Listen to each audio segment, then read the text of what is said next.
The crowd gathered in the middle of the mining colony's square. Dust rose in the air. Harsh lights shone down. People cheered and shouted. Today they would witness something strange, something cruel. In the center of the stage stood two alien women, chained by their wrists and ankles. One had silver blue skin, sharp eyes, and long black hair. She looked like she had once been strong, but now bruises covered her arms.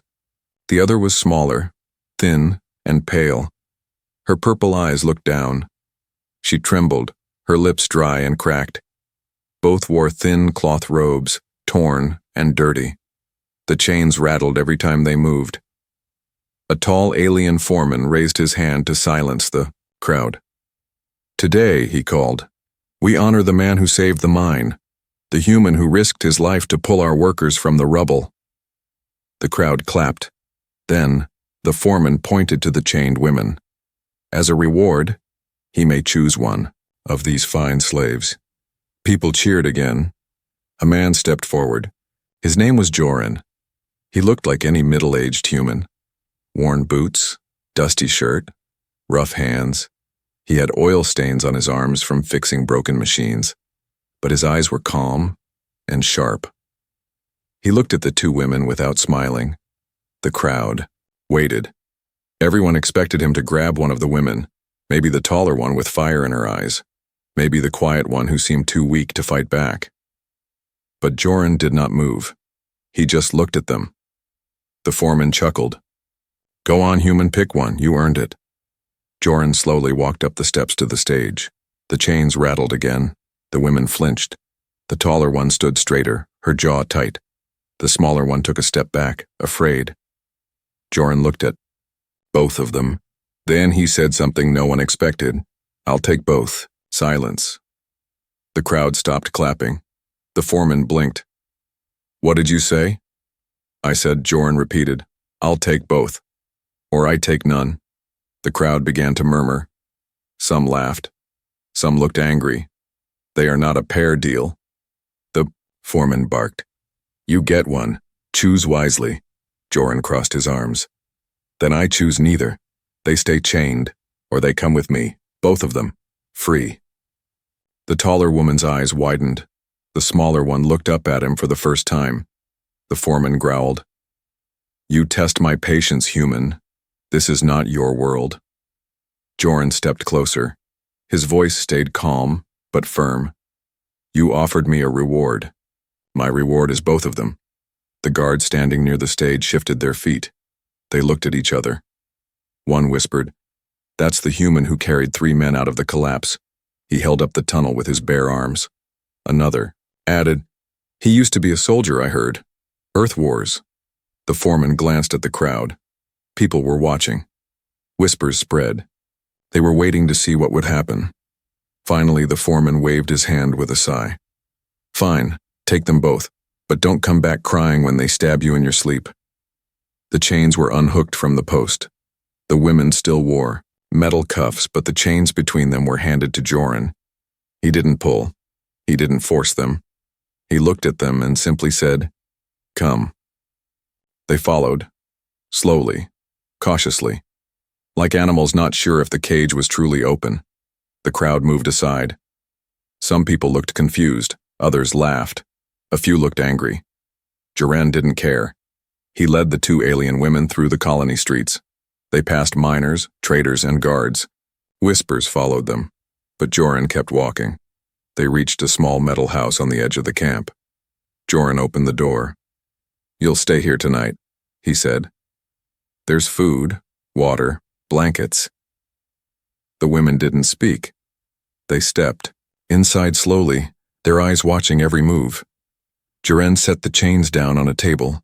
He walked to a small cabinet, pulled out a med kit, and left it on the bed.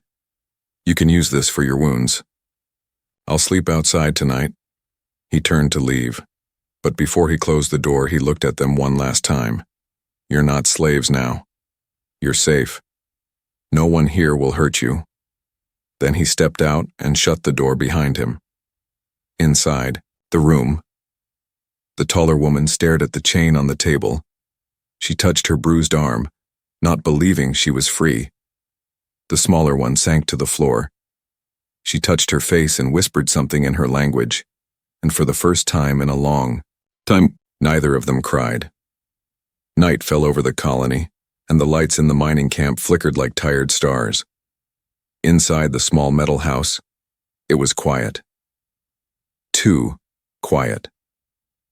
Joran sat outside, on an old crate near the door, watching the dark sky. He didn't light a fire. He didn't want to scare the women more than they already were. He had seen the fear in their eyes, deep, like they expected pain to come at any second.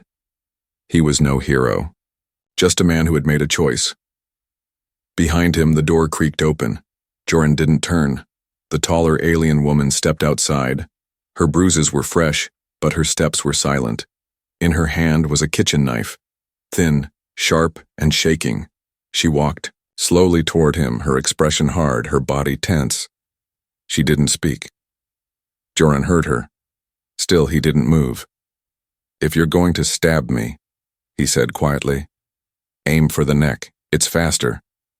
The woman stopped. That answer wasn't what she expected.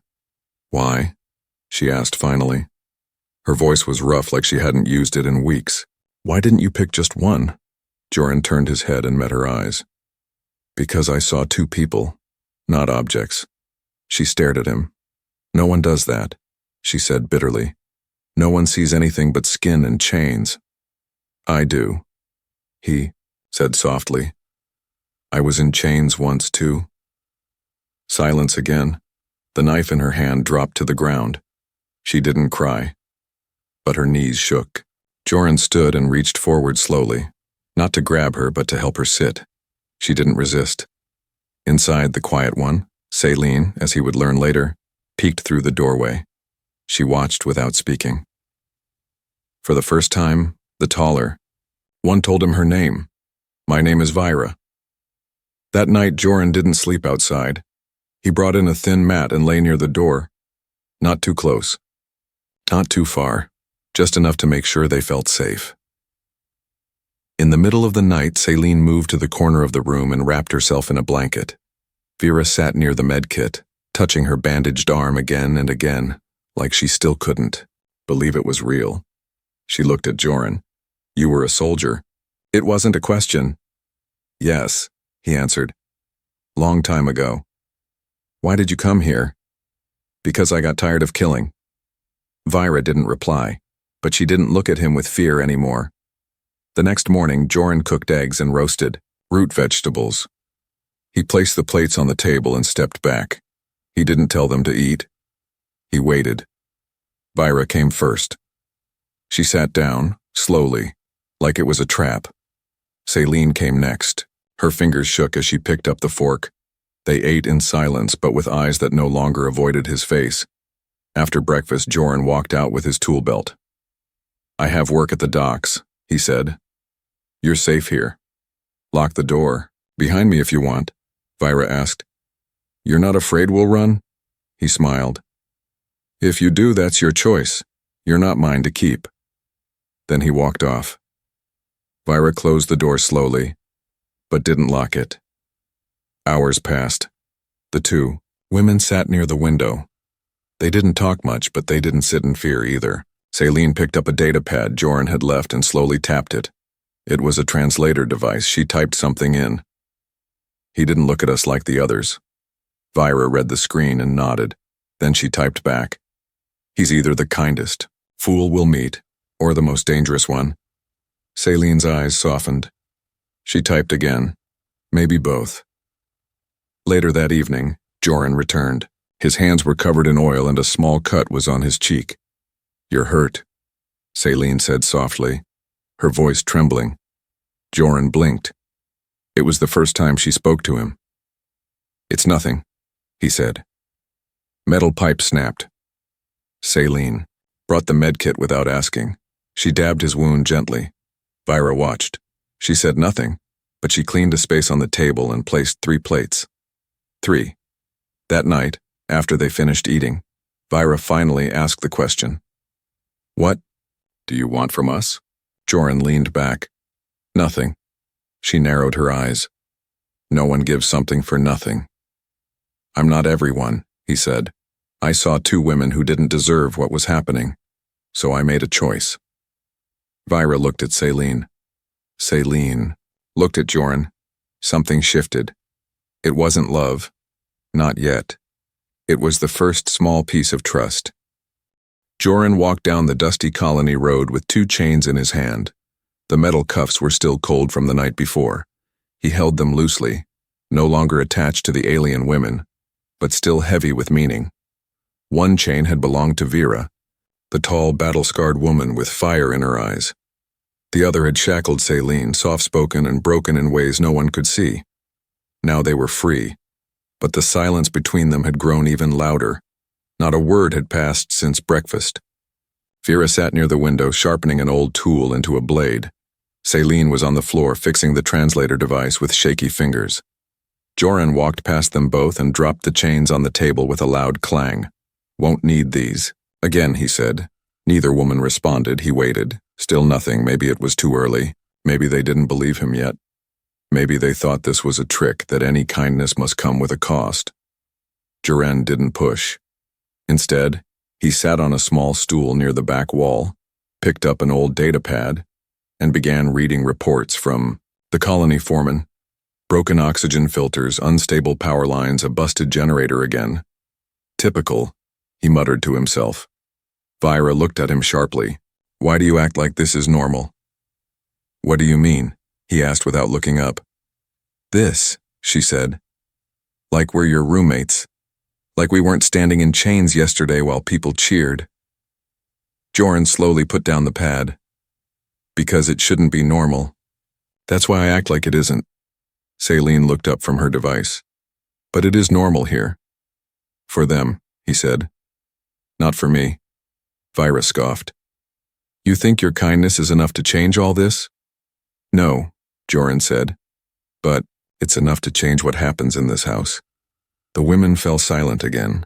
That afternoon, Vira went outside and stood at the edge of the colony fences. She stared at the market far away, full of traders, guards, and other women still in chains. Her fingers curled into fists. Joran came beside her. You thinking of running? He asked gently. I'm thinking of burning this place down, she replied. He nodded. I used to feel that too. Vira raised an eyebrow. What stopped you? Nothing, Joran said with a half smile. I just learned that saving a few is better than destroying everything. She looked away. Sometimes I think destruction is easier. It is, he said, but it doesn't heal anyone. Inside, Celine was crying, softly, quietly, alone. She didn't even notice when Joran returned and crouched next to her. Celine? He asked gently. She wiped her eyes quickly and shook her head. Sorry, I didn't mean to. You don't have to apologize for crying, he said. Celine held up a small broken trinket in her hand, a tiny necklace made from beads. It was cracked in the middle.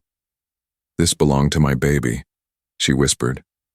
Joran's heart froze. Was carrying her when they took me. They said she'd be safe in the nursery unit, Celine continued. I haven't seen her since. That was 2 years ago. Joran lowered his voice.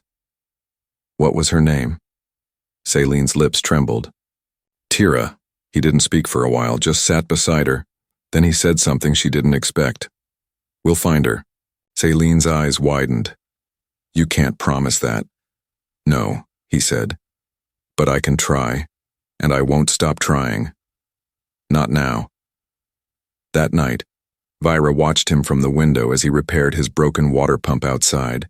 His hands were cracked. His shirt was soaked in sweat. He didn't act like a master or a hero. He acted like a man who had already lost and was now trying to fix what little he could. Later, she walked up to him and dropped something at his feet, a piece of sharp, scrap metal bent and shaped.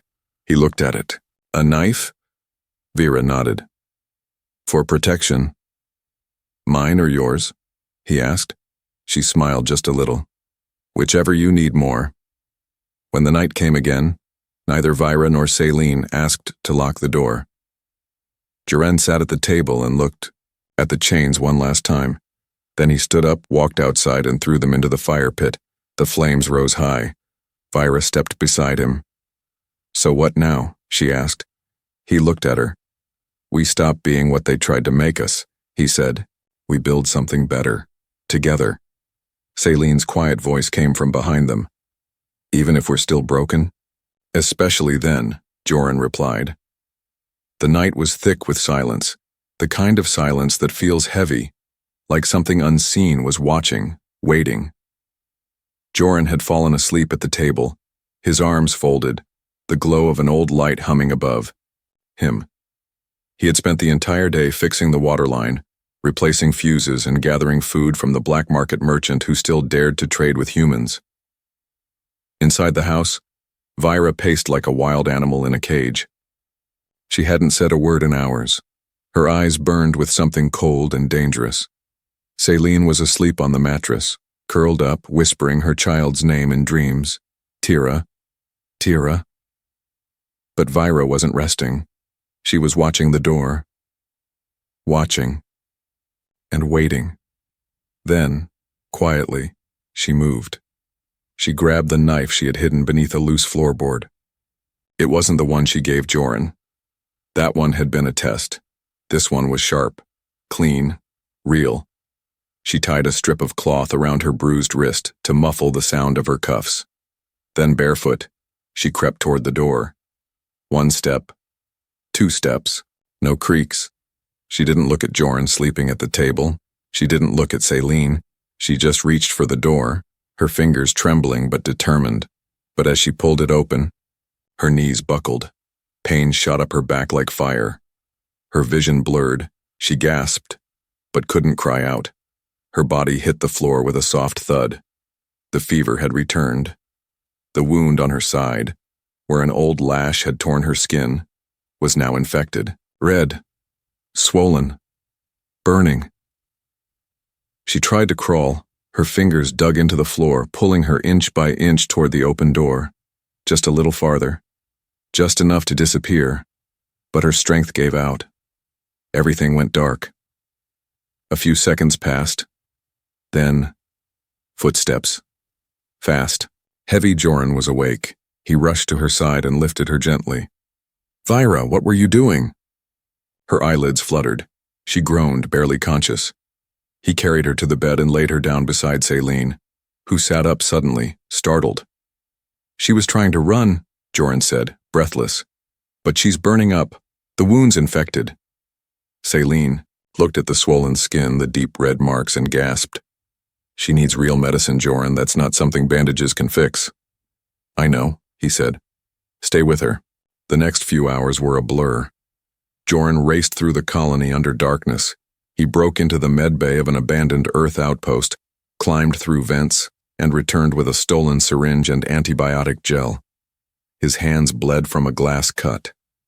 His legs ached. But he didn't stop. He didn't speak when the guards shouted at him from across the rooftops. He didn't stop when his lungs screamed. He just came back, threw the med kit on the table, and dropped to his knees beside Vira. Celine helped clean the wound while Joran injected the serum. Vira winced in her sleep, her face twisting. But the heat in her skin began to cool, little by little. She calmed. Hours later, the sun began to rise. Soft light filled the room. Vira opened her eyes. Celine was asleep, holding her hand. Joran was leaning against the wall, his eyes half shut, his arms wrapped in bandages. Vira whispered, "You should have let me go." Joran looked at her. "And let you die in the dirt?" She turned her face away. "Better than being your burden." "You're not a burden." "I tried to leave." "I know. I had a knife." "I know." "Then why save me?" He didn't answer right away. Then he said quietly, "Because someone once saved me when I didn't deserve it." Vira blinked slowly. "Was she like me?"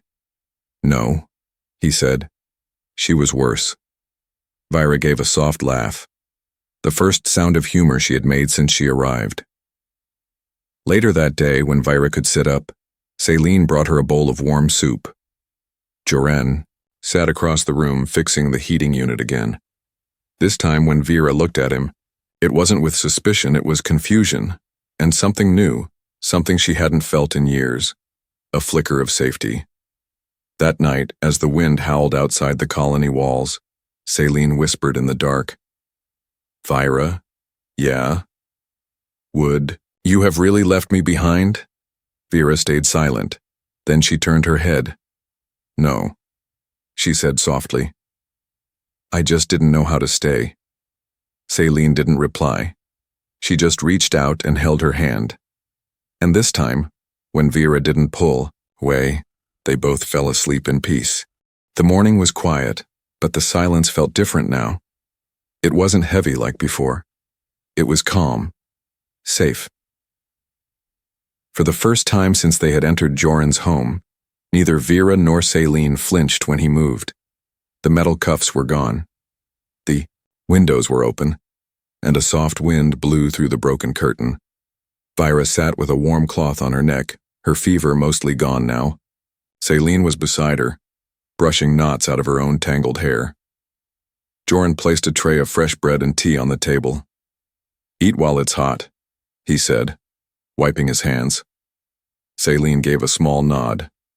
Vira took the bread without a word, but she didn't look away like before. She watched Joren, studied him. Not as a threat now, but as a puzzle. Finally, after several minutes, she spoke. "Do you want to know who we really are?" Joren didn't answer right away. He just pulled up a chair. "I want to know whatever you're ready to tell me," he said. Vira glanced at Celine, who gave her a soft, nervous nod. Vira took a deep breath. "I was a soldier. From the planet Malvur, I led my own squad. We were known for hunting pirates along the eastern trade belt." Her voice grew colder. "Until one day a ship came that didn't fly pirate flags. It was a collector. They don't fight in the open. They wait, then strike fast. My crew was wiped out. I woke up in chains." Joren's jaw tightened, but he said nothing. "I fought them for months," Vira continued. "Bit, clawed, broke one of their ribs with my cuffs. That's why I was marked dangerous. Why they never let anyone near me unless I was beaten first." Celine took over, her voice soft, almost shaking. "I'm not a fighter. I was a singer on my world, Luravax. We were peaceful. We didn't even have armies. I had a daughter, Tira. She was born with soft skin and white eyes. A healer once told me she'd grow up to lead." Celine's hands began to tremble. "They came during the night. They burned our gardens, took the women. They said Tira was too small for their needs and they separated her. I screamed until my throat bled." Vera reached over and gently placed a hand on hers. Celine whispered, "I never saw her again." Joren leaned forward. "They told me they would send her to the nursery unit," Celine continued. "But I've heard rumors. That unit doesn't exist." "I've heard the same," Vera added. "It's a lie they tell to control the mothers, to keep them from losing all hope." Joren's fists clenched slowly. Then he stood up, walked to the shelf and took down an old comm pad. He placed it on the table. "This device still has access to the colony's old shipment records. If your daughter passed through here, we'll find her." Celine looked stunned. "You would do that?" she asked. Joren met her eyes. "I already chose both of you. That includes your past too." Vira's lip twitched, almost a smile. The next few hours passed slowly. Celine sat beside, the device scanning records with careful eyes. Her fingers trembled every time she saw a familiar name, only to find it crossed out or marked unsuitable. Vira, meanwhile, stepped outside to the edge of the colony fence again. She stared at the world beyond. Not like a prisoner anymore, but like a guard, a protector. Later that evening, Joren found her standing by the old generator. "You don't trust people easily," he said. Vira snorted. "People have a habit of disappointing me." "And me?" he asked. She looked at him. "You confuse me." He chuckled. "That's better than fear, I suppose." Vira hesitated, then said, If Saline finds her daughter, I'll stay. Joran tilted his head. And if she doesn't? Vira's voice grew quiet. Then I'll stay anyway. She needs someone. And I don't think I'm ready to be alone again. That night, Saline found one file with a familiar name. Tira. But it was incomplete. Only a transport code, no destination. She showed Joran the screen. This code belongs to a private buyer, he said slowly. Not a facility. That means she might still be alive. Somewhere. Saline's eyes filled with tears. But this time they weren't only sad. They were hopeful. Vera wrapped an arm around her shoulder. We'll find her, Joran said again. I promise. The truth behind their chains wasn't just about pain or capture. It was about who they used to be and who they might still become. Now the chains were gone, but the bond between the three was growing stronger every day. It was just past midnight when the first sound came. A soft click. Then, a hiss, like steam escaping a cracked pipe. Joran sat up instantly. His instincts were sharp, trained from war, sharpened by survival. That sound wasn't steam. It was pressure being released from a suppressor.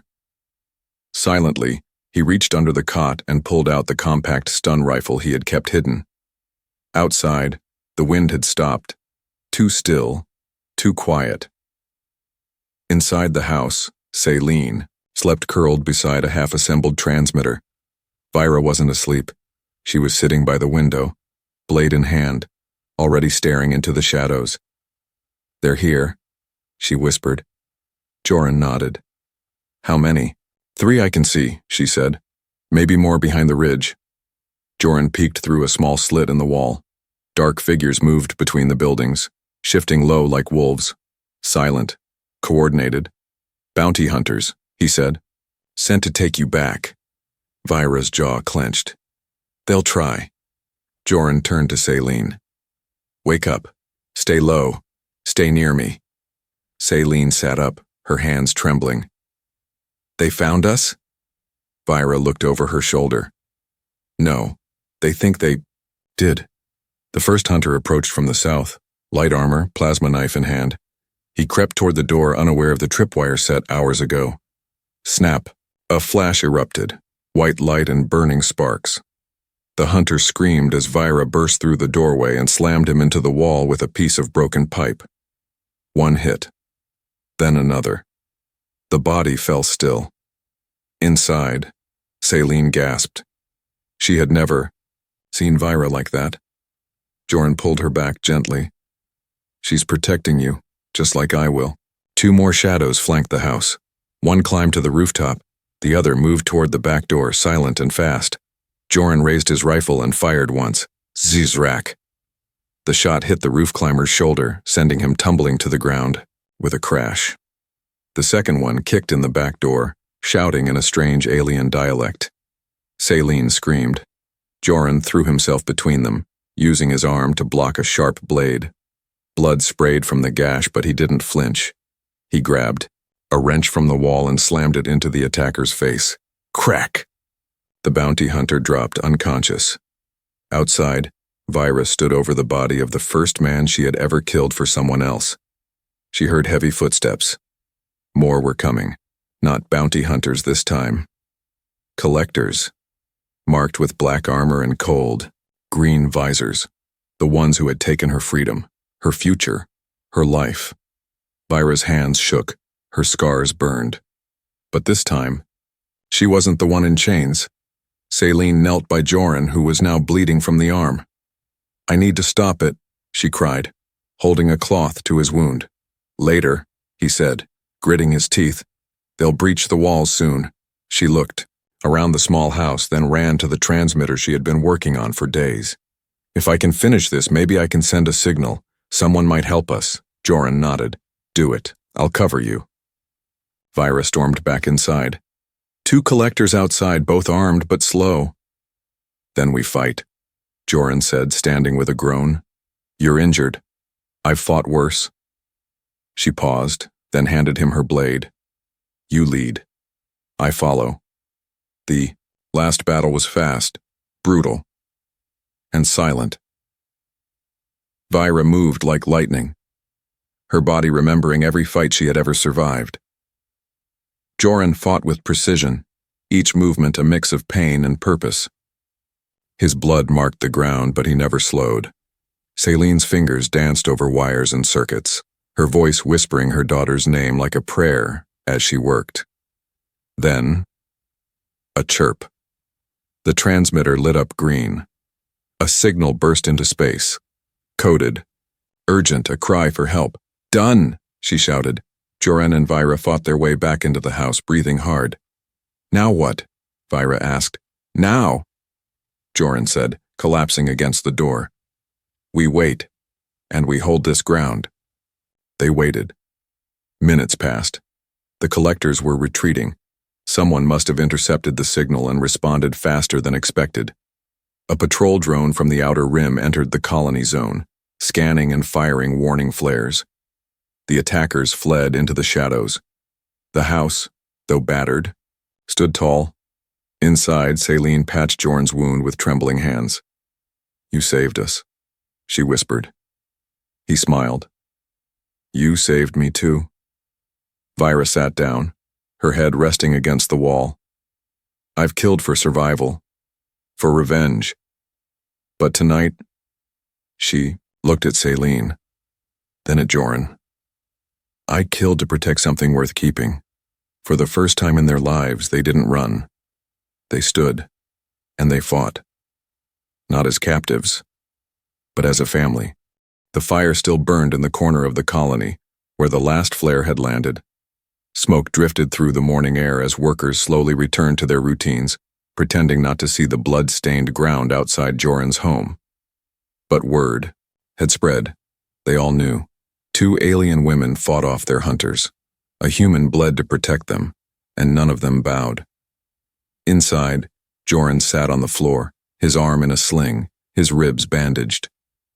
He winced as he tried to shift, but he still wore that same quiet strength in his eyes. Celine sat beside him, her hand gently placed over his. Vira stood near the window again, but this time not to guard. She was simply watching the sky, waiting, hoping, because, for the first time in years, she didn't feel hunted. She felt human. A soft beep echoed from Celine's transmitter. The signal had bounced back, a reply. She rushed to the screen, her fingers flying. Joran looked up. "Well?" he asked. Celine's eyes filled with tears. The code was received by a neutral sanctuary ship, a med vessel orbiting a moon near here. They rescued a child 2 cycles ago. Joran's breath caught. "Her name?" Celine's voice broke. "Tira." Vira closed her eyes. A small smile pulled at her lips. Celine dropped to her knees and let out a soft, broken cry, this time filled with joy, not pain.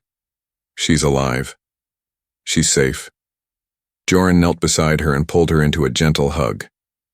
"She'll see you again," he whispered. "You made it possible." Later that day, a clean silver shuttle landed near the colony edge. No weapons, no threats, just aid workers with kind voices and open arms. They had come for Celine and to offer transport to all 3 of them. But Vira paused. She stood alone near the home's gate, staring back at the colony. "I never thought I'd leave this place. Standing on my own legs," she said. Joran came beside her. "You're not leaving with chains," he said. "You're walking out with people who'd die for you." Vira nodded slowly. "That's the part I don't understand." "You will," he said. Then quietly he asked, "Will you come with us?" Vira didn't answer right away. She looked at Celine, who now carried a data pad with her daughter's image on the screen. A tiny white-eyed child with a smile that could melt stone. She looked at Joran, wounded but never broken. Then she looked at the sky. "I'm not just going," she said at last. "I'm finally arriving." As they stepped onto the shuttle, a guard from the colony ran up, calling out, "Wait." Joran turned. His hand reached instinctively toward his belt, but stopped. The guard held up a small box. "This," was found in the bounty hunter's wreckage. For the woman, Celine took it with shaking fingers. She opened it slowly. Inside was a single bracelet. Tiny, handmade, with 3 white beads. She gasped. Tira made this, she whispered. She used to wear it on her ankle. Tears spilled down her cheeks again. She clutched it to her chest, and for the first time since she had arrived on this planet, she laughed. The shuttle lifted from the ground. The colony shrank below, and in the sky, freedom waited. No longer slaves, no longer hunted. They weren't escaping, they were moving forward. Together. Days. Later, Celine held her daughter in her arms again. Tira didn't remember everything, but she clung to her mother like she had been waiting her whole life. Jaren stood back, watching quietly. Vera sat nearby, sharpening a new blade. Not for survival anymore, but to train young women on the sanctuary ship in self-defense. She had already started teaching classes. Celine waved Joran over. She wants to meet the man who saved her mom. Joran crouched down and held out a hand. Hi, Tira, he said gently. I'm Joran. Tira blinked, then smiled, and threw her arms around his neck. He didn't expect it, but he smiled too. That night, under a different sky, they sat together, on a quiet balcony. Celine with her child safe in her arms, Vira, no longer hiding behind her pain, and Joran, who had once been asked to choose just one, but instead chose both, and gave them a life beyond chains. They were no longer captives. No longer afraid, no longer alone, they walked together free,